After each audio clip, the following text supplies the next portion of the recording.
Hey, toi! Oui, toi! Tu penses que dans l'Est du Québec, il se passe pas grand-chose? Tu penses qu'il y avait rien que du vent pis c'est tout? Ben attache ta tuque parce que je t'invite dans mon bar. Ici, à l'Hôtel Central, il y a toujours des brasseux de cossins pis des rameuteux de patentes. Du monde qui ont plein d'affaires à nous faire découvrir. Sport, médias sociaux, arts numériques, cinéma, littérature, économie, microbrasserie. Allez, viens t'asseoir avec nous autres. Tu vas voir que dans l'Est, il n'y a pas rien que le vent et des coiffes. L'endroit où ça se parle, l'endroit où ça se jase, c'est dans mon bar. Bienvenue à l'Hôtel Central.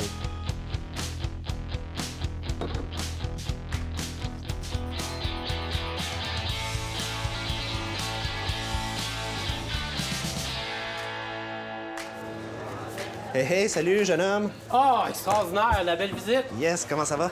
Ben écoute, quand je te vois, chargé, comme d'habitude. Comme d'habitude, j'arrive à la bibliothèque. Mais là, c'est full coloré. Qu'est-ce qui se passe? Ah, écoute, je suis tombé sur des perles aujourd'hui. OK. Des perles de goût. Est-ce que tu remarques quelque chose entre... Ça a l'air des livres pour enfants passablement commercial. Je peux m'exprimer comme ça. Oui, mais cette idée que les garçons aiment les autos puis les petites filles rêvent de devenir des mamans... Ben oui, c'est drôle, écoute, hein? Mais tu vois, je l'avais même pas vu. Mon rêve de maman. Ouais. Puis le petit gars, c'est la voiture d'Éric. On entend dans les médias depuis un bout de temps, hein, toutes sortes de questions sur les genres. Puis j'ai vu ça, puis je me suis dit, bon sang, comment on prépare aujourd'hui nos enfants à vivre dans ce monde-là où est-ce que, tu sais, on veut leur laisser la liberté de choix, puis on pense que chaque individu peut choisir ce qu'il est, ce qu'il veut devenir. Ouais. Là, tu t'amènes, puis là, tu vas me dire que c'est pas normal que les petits gars aiment les autos, puis que les filles veulent jouer à la maman, puis ils veulent porter du rose. Tu sais que je suis plus nuancé que ça, quand même. Ouais, mais tu sais que pas moi. T'es en train de me parler de quelque chose de grave. Il me semble que dans les livres, on voit encore beaucoup de bleu pour les garçons, rose pour les filles, les univers de licorne puis de princesses pour les petites filles, les chevaliers, les super-héros pour les garçons. Oui, c'est pas normal parce que mon petit gars, là, je veux dire, il dit comme quelques mots, dont Toto de police. Puis il répète genre aux 3 minutes. Toto de police, alors que ma nièce, qui a le même âge, elle fait pas ça du tout. Fait que c'est grave, ça, qu'il fasse ça? Ou... Non, pas du tout. Mais moi, ce que j'observe, c'est que quand on regarde des livres, on n'a pas le choix de choisir. Je veux dire, il y a une grande offre qui oriente beaucoup les garçons vers un secteur, les filles vers un autre. Okay, ton garçon réagit, il tripe sur les petites voitures, mais si demain matin, il dit « Hey, moi, papa poupée... » Ouais. Je suis peut-être pas de même, mon petit gars. Ouais, c'est ça. Tu sais, je pense qu'aujourd'hui, tu sais, on se casse, on cloisonne beaucoup moins notre approche avec les enfants. J'avoue que on pourrait se demander, tu sais, est-ce que c'est nous qui poussons quand même beaucoup derrière? Ou est-ce que, tout est dans tout, dans le fond, peut-être que, tu sais, ils s'attendent à vendre plus? Absolument, mais tu sais comment je souhaite, moi, que tu deviennes un lecteur conscient de tes choix. Puis moi, j'ai envie de te dire qu'il existe toute une autre littérature qui est disponible dans la même librairie, qui est peut-être pas toujours dans la grosse pyramide poussée par l'éditeur, donc, mais facilement accessible, puis une littérature jeunesse qui présente une diversité de modèles, puis une diversité de thèmes qui vont nous faire sortir des univers de chevaliers puis de princesses. Comme juste au moins un petit peu de recul par rapport à cette masse intense de rose puis de bleu. Là, je regarde de loin puis je me dis, t'es pas allé avec le dos de la cuillère là, pour tes choix. Là, j'en ai un ici, là, je vais le dire. Là. Ouais. Dis, pourquoi la dame est toute nue?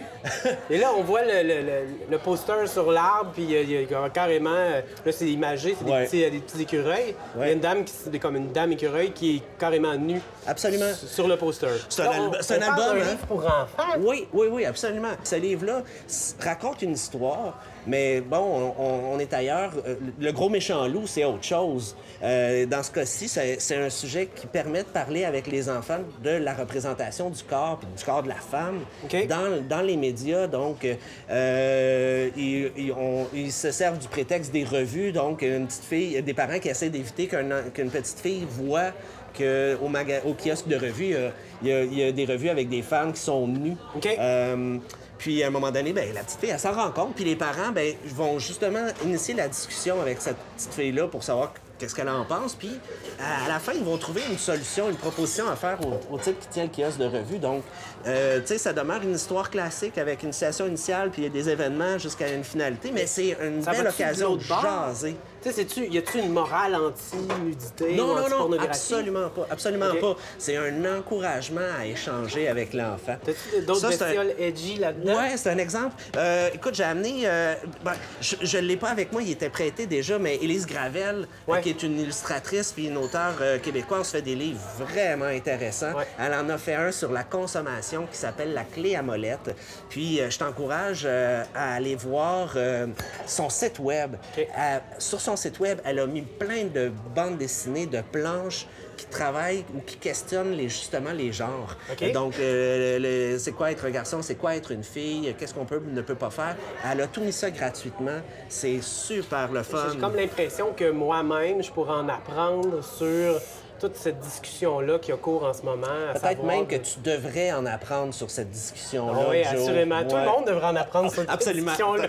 Oui, j'essayais de te coincer, mais on n'en sait jamais assez. Si tu prends quelques minutes sur le web, à un moment donné, il y a 2 sites web que je t'encourage vraiment à aller explorer. Il y en a un qui s'appelle kaléidoscope.ca. C'est une initiative qui roule depuis 5 ans. Okay. Puis l'idée, c'est justement de mettre en valeur la littérature jeunesse qui permet d'explorer l'ensemble des potentiels puis de l'expression de la liberté de choix d'un enfant. Okay. Donc, dans tous les thèmes, ils mettent en valeur des albums jeunesse qui permettent à l'enfant qui se questionne sur « Ah, comment ça se fait que mon ami a 2 mamans? » Bien, sur ce site-là, ils vont présenter plein de ressources qui permettent d'aborder des thèmes comme l'homoparentalité, comme l'ambivalence de genre. C'est vraiment super riche. Ça fait 5 ans que ça roule. C'est entretenu par des libraires. Donc, vraiment une ressource écœurante à découvrir. Puis l'autre, ça s'appelle la collection Coup de poing, qui est aussi un site web, ça, c'est développé par les bibliothèques de la ville de Montréal, qui ont recensé une série de thèmes plus rough. Réfugiés. Écoute, ça va jusqu'à la maltraitance, là, un enfant qui vit de la maltraitance en milieu familial. Donc, des thèmes qui sont un peu difficiles, mais avec encore une fois, une sélection d'albums qui permettent d'échanger, de discuter avec ces enfants-là. Moi, je pense que, des enfants qui rencontrent une diversité de livres comme ça, vont en sortir grandis parce qu'ils vont vivre par procuration plein d'expériences qui vont leur permettre de mieux comprendre les autres, puis peut-être à la fin de mieux se comprendre lui-même. C'est fou parce que le thème, c'est l'ouverture, finalement. L'idée, c'est de s'ouvrir puis au moins de regarder qu'est-ce qu'il y a là. Je pense que c'est hallucinant. Hey, salut! On a une invitée de marque. Bonjour! Je peux faire la place? Je te laisse la place. Aujourd'hui, j'ai envie de te parler de cinéma, j'ai envie de te parler d'éducation cinématographique, cinéma dans les écoles. Tu sais, on s'entend, là, le cinéma dans les écoles, c'est pour s'amuser, c'est pas sérieux. C'est sûr qu'il y a un aspect divertissement, un aspect qui est plaisant, mais le cinéma, est-ce que tu considères que le cinéma est un art pour toi? Ben oui, c'est quand même le 7e art. C'est ça qu'on m'a dit à l'école. Oui, voilà. Mais souvent, on va voir le cinéma comme un pur divertissement. Il appartient pas comme dans le cursus académique. Tu as les arts plastiques, tu as la musique, tu vas avoir la danse, le théâtre qui appartiennent vraiment à des arts comme tel. Mais le cinéma, souvent, ne fait pas partie. C'est quelque chose qui va être plus perçu comme un parascolaire ou quelque chose qui est périscolaire, qui est comme une activité qu'on fait en dehors. Mais en fait, le cinéma, c'est beaucoup plus complet. Ça va tout rassembler. Justement, ça va rassembler la musique, ça va rassembler l'image, ça va rassembler... Aussi, on va parler de société à travers le cinéma, on va parler d'armes, c'est beaucoup plus vaste que le simple divertissement. C'est pour ça que le cinéma, c'est important de l'enseigner, en fait. Mais qu'est-ce que tu veux dire, on va rarement enseigner le cinéma comme tel? Bien, rarement, on va apprendre les codes du cinéma, parce que le cinéma a quand même un langage qui lui est propre, mais souvent, on va... La poutine. Oui, c'est ça, exactement. Le langage cinématographique. Donc, en fait, il y a plusieurs enseignants, il y a plusieurs écoles qui abordent, qui utilisent le cinéma comme un vecteur de communication aussi. Tu sais, les étudiants, mais ça les aide beaucoup à pouvoir parler de ce qu'ils ressentent, s'approprier le médium. OK, c'est que dans le fond, c'est une façon aussi d'atteindre les étudiants ou de les rejoindre dans leur réalité. Oui, voilà. Déjà en partant. Mais aussi, tu sais, d'enseigner le cinéma, ça ouvre les barrières, évidemment. T'sais, on est vraiment habitué de voir des films grand public dans les cinémas commerciaux, par exemple. C'est sûr, on est vraiment habitué de voir Rapide et dangereux. Rapide et dangereux! Oui, voilà! Ben ou oui. Harry Potter, ou Harry Potter. qui sont des bons films. tu Ouais. sais. Finalement, je veux dire, dans le cinéma commercial, on fait des bons, on fait des mauvais films, mais bref, c'est pas parce que c'est commercial que c'est pas bon. Mais si les étudiants sont pas amenés à voir d'autres choses que les films commerciaux, ben c'est un peu homogène. Tu sais, ils vont pas s'ouvrir à des. Ce que tu me dis, c'est que dans le fond, le cinéma peut servir strictement à avoir du fun. Oui, voilà. That's it. voilà. Et se détendre, ou ça peut servir entre autres à ça, mais peut-être à avoir une autre vision du monde qui est apportée par un auteur, vraiment comme un livre ou vraiment comme quelqu'un Ouais. qui voudrait, dans le fond, approfondir un sujet. Là. Oui, voilà. Je pense à l'école secondaire, le Paul Hubert à Rimouski. Je sais OK. pas si tu connais cette école-là. Oui. Il y a un enseignant qui s'appelle Marc qui enseigne, il donne un cours qui s'appelle Art cinématographique. Ses cours sont pleins, les étudiants adorent ça. OK. Il montre des films de Charles Chaplin comme Le Dictateur, comme Les Ouais. Temps modernes, comme Le Kid. Tu sais, Des films en noir et blanc. Des films en noir et blanc. Vraiment vieux, en fait. Vraiment vieux. Des films muets.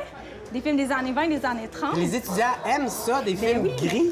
Oui, parce que Marc leur apprend à aimer ça. Tu sais, quand pense au film Les Temps modernes, où, Ouais. ben, tu sais, Charlot va venir à critiquer la société, il va parler des ouvriers, mais à travers un humour, le burlesque, cinéma muet, il va faire une critique sociale, justement, des disparités sociales entre les riches et les pauvres.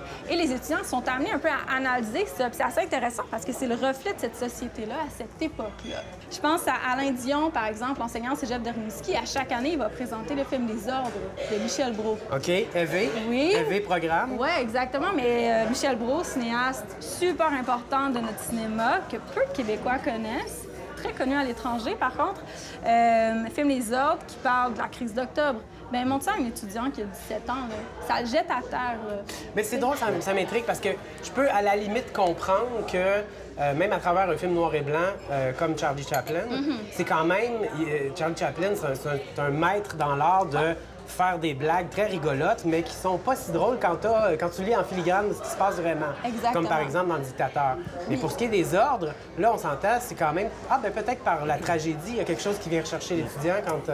Bien, c'est sûr que, tu sais, de manière, tu sais, rapidement, tu peux voir ça un peu plus aride, disons, Ouais, comme ouais. Charles Chaplin, qui est vraiment dans l'humour. Mais c'est sûr qu'il faut les amener vers, tu sais, des films comme Les Autres, qui est quand même le reflet social, qui raconte quelque chose de réel, tu sais. Il y a une histoire d'identité dans le cinéma, une histoire de miroir social. Tu sais, les jeunes, quand ils voient ce film-là, c'est de eux que ça parle. C'est de eux que ça parle. Ce que je trouve intéressant dans l'approche, dans l'éducation comme ça, mais c'est vrai pour le cinéma, mais je trouve que c'est vrai pour les différentes formes d'art. On en écoute plein de films, Ouais. tu sais, constamment, donc on a même pu être attentif pour écouter un film. La preuve, plein de jeunes font leur devoir en écoutant un film, Ouais. puis en écoutant de la radio en même temps, puis en chattant avec leurs amis. Apprendre à l'école, apprendre à prendre le temps de porter attention à une œuvre d'art sans qu'on comprenne tout nécessairement. Je trouve que c'est important. Puis le cinéma est une bonne façon parce que c'est pas tout le monde qui va avoir vu plein de peintures dans leur vie, tout ça. Mais le cinéma, ça fait partie de la vie de tout le monde. L'idée, c'est vraiment de les sensibiliser à quelque chose de différent, à quelque OK. chose qu'ils connaissent pas, de vraiment ouvrir les horizons, de solliciter leur curiosité. Vraiment parce que sinon, si tu n'es jamais sensibilisé justement à des œuvres qui sont différentes, tu n'auras jamais tendance à avoir le désir d'aller voir autre chose. C'est clair. Je pense que le mot d'ordre, c'est comme drôle que vous soyez là, mais c'est vraiment l'ouverture. Il Oui. faut essayer des Ah, choses. De sortir peut-être des sentiers battus une fois de temps en temps. Puis il faut faire confiance, je pense, dans l'intelligence des Oui, enfants. il faut juste pas Vraiment. commencer par Xavier Dollard. Non, c'est une joke. Merci d'être là, c'est vraiment Hey, ça me cool. fait plaisir. Hey, merci, santé. merci. Il paraît que dans les films, on peut apprendre plein de choses. Qu'est-ce que tu vas devenir, toi, quand tu vas être grand? Un pompier? Une secrétaire? Moi, je suis devenu barman.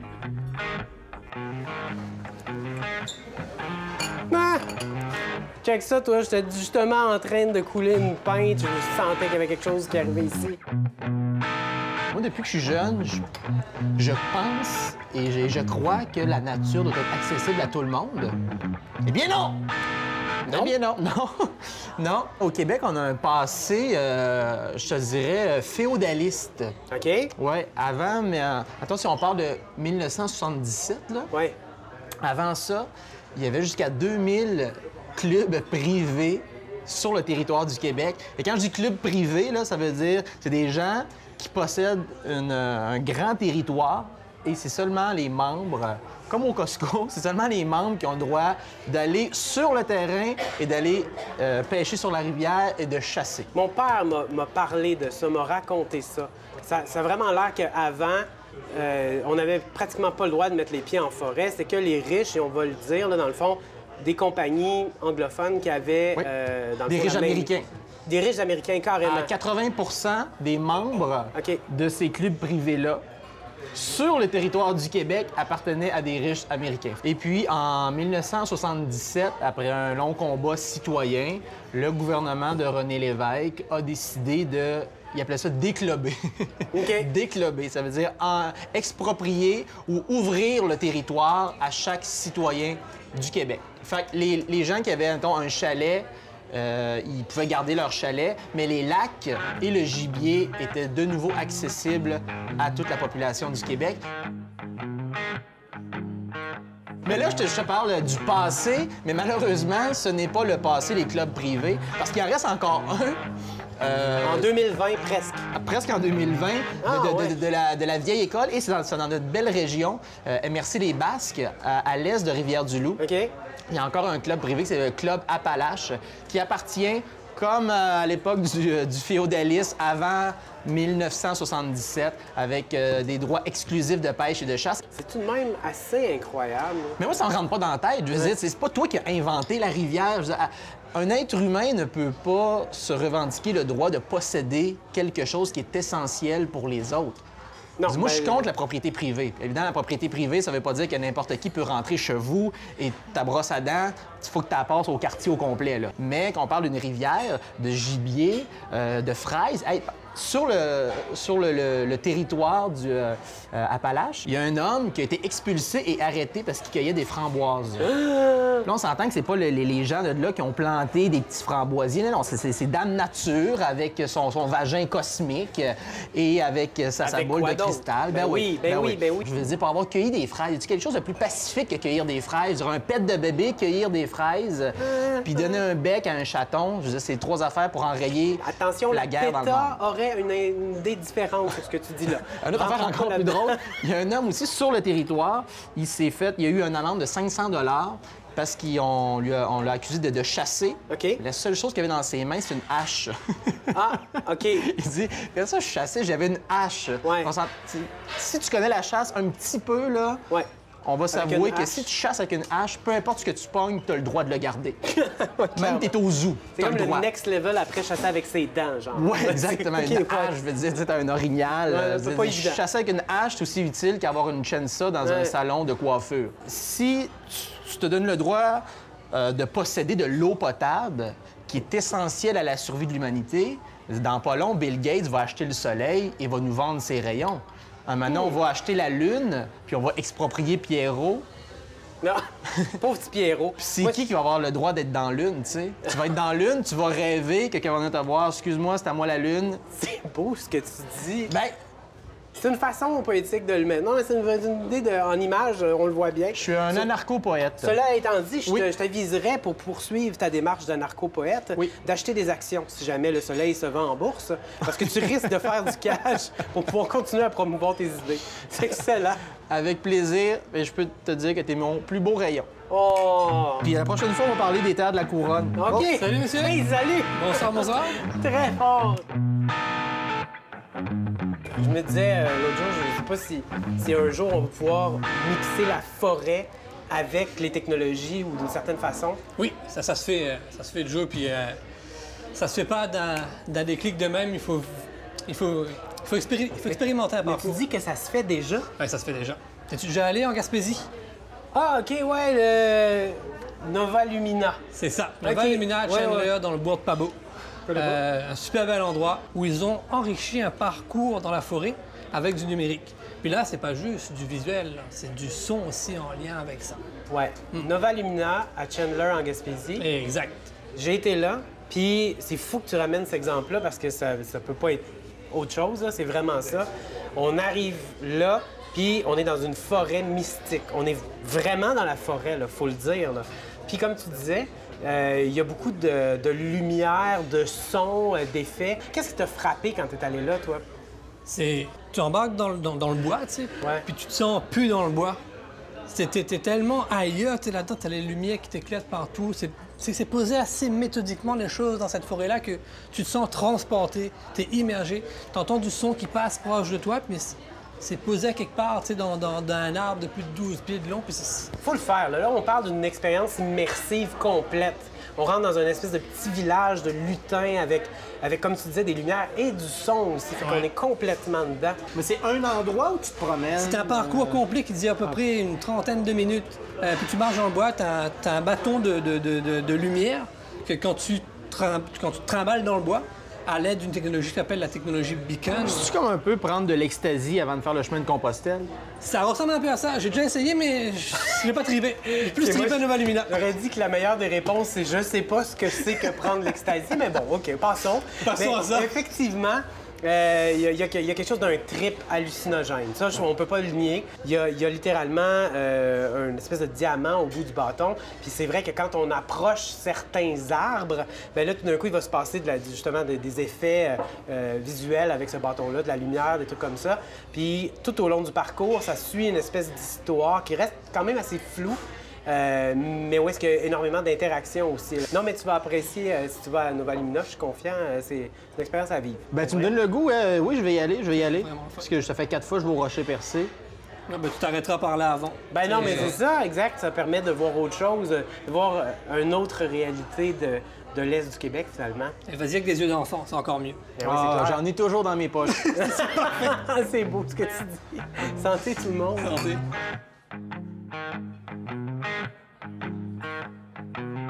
Pour le Lascaux, mon ami Paul vient me parler des tendances bières. Je trouve ça ben trop compliqué, mais bon.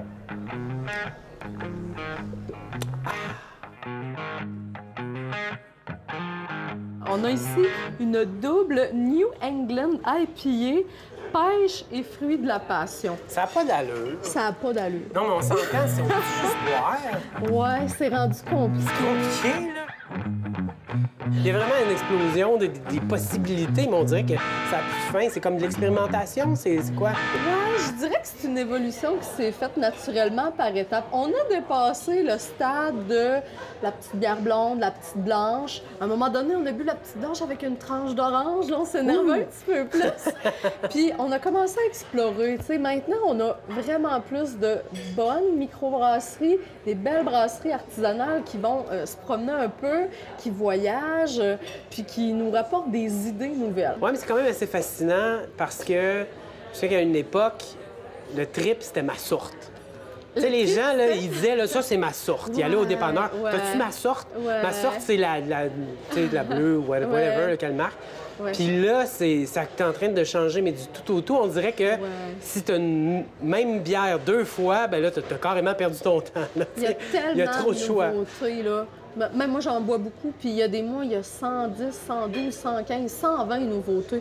On peut pas tout goûter, On peut pas hein? tout On goûter, peut ça a pas de bon sens. suivre. On peut pas tout goûter. Puis toi, tu m'amènes quelque chose... Là, est-ce que je comprends bien? Là? Ouais. Ils ont mis du goût de pêche puis du goût de fruits de la passion. C'est plus une bière. C'est pas de la bière, come on. Oui, c'est des expérimentations. Il y a eu beaucoup de nouvelles tendances, des tendances qui nous ont permis d'ouvrir nos horizons. On goûte de plus en plus de bières sûres. Ouais. Hein? Ça, c'est nouveau. On a dépassé la belge avec des levures un peu sucrées, un Ouais. peu chaudes. Là. Ouais. On a fini ça. On est rendu avec des bières fruitées. On explore aussi dans le domaine de l'amertume. Hein? Les gens... on a dépassé la grosse IPA super amère, caramel maltais qu'il y a eu, que j'aime bien quand même. Ouais, hein? ouais. Mais pour aller chercher un public plus grand, on brasse des nouvelles choses. Ça passe souvent des États-Unis. Par exemple, le Vermont Ouais. nous a apporté la vague des New England IPA, hein, qui sont brassés avec beaucoup plus de corps. Quel bonheur. Quelqu'un qui n'a c'est- jamais oui. essayé une New England IPA, là. Oui. Tu bois un bon jus. Ça, C'est fou, là, comment c'est bon. C'est facile d'approche, Ouais, ouais. c'est soyeux en bouche, c'est vraiment intéressant.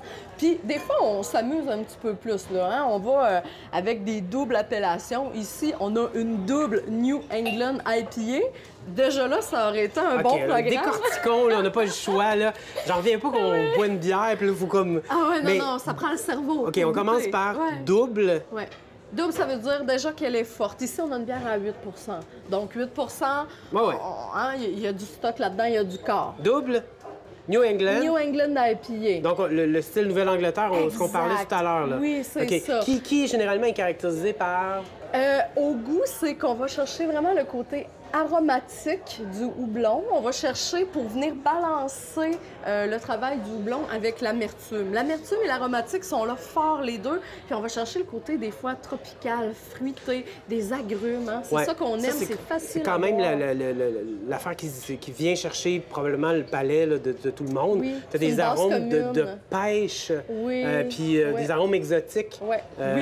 Puis pourtant, c'est pas parce qu'on a mis du goût de pêche dedans. Non, et c'est là où est-ce qu'on arrive sur l'autre mot.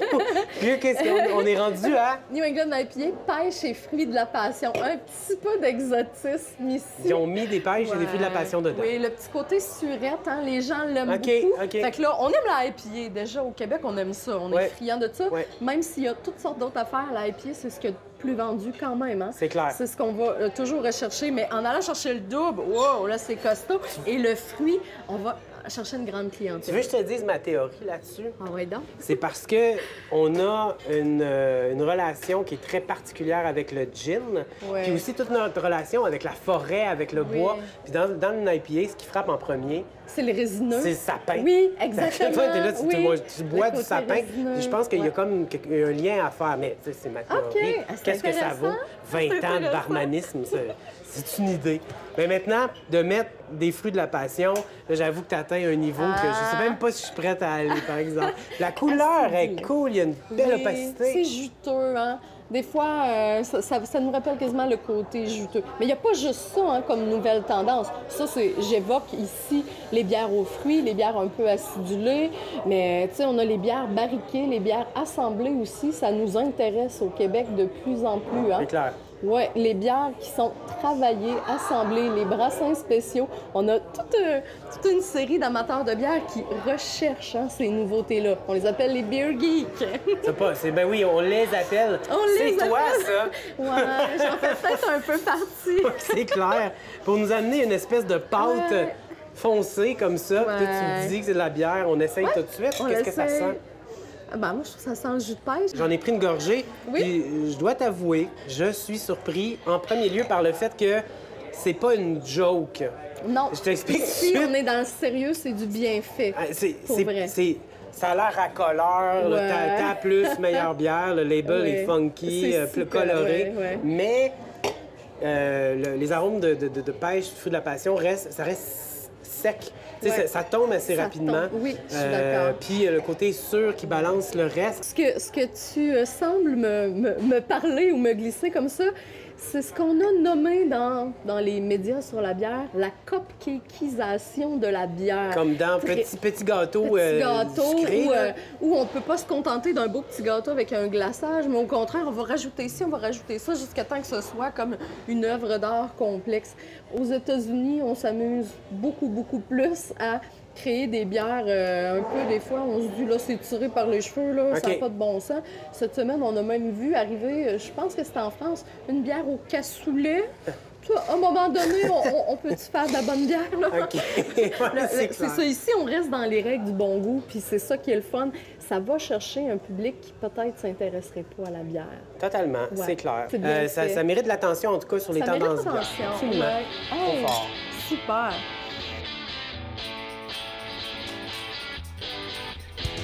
T'as aimé ce que t'as vu? Ou pas? Viens m'en parler sur les médias sociaux. Pour moi, il est 3 heures. Je ferme l'hôtel central.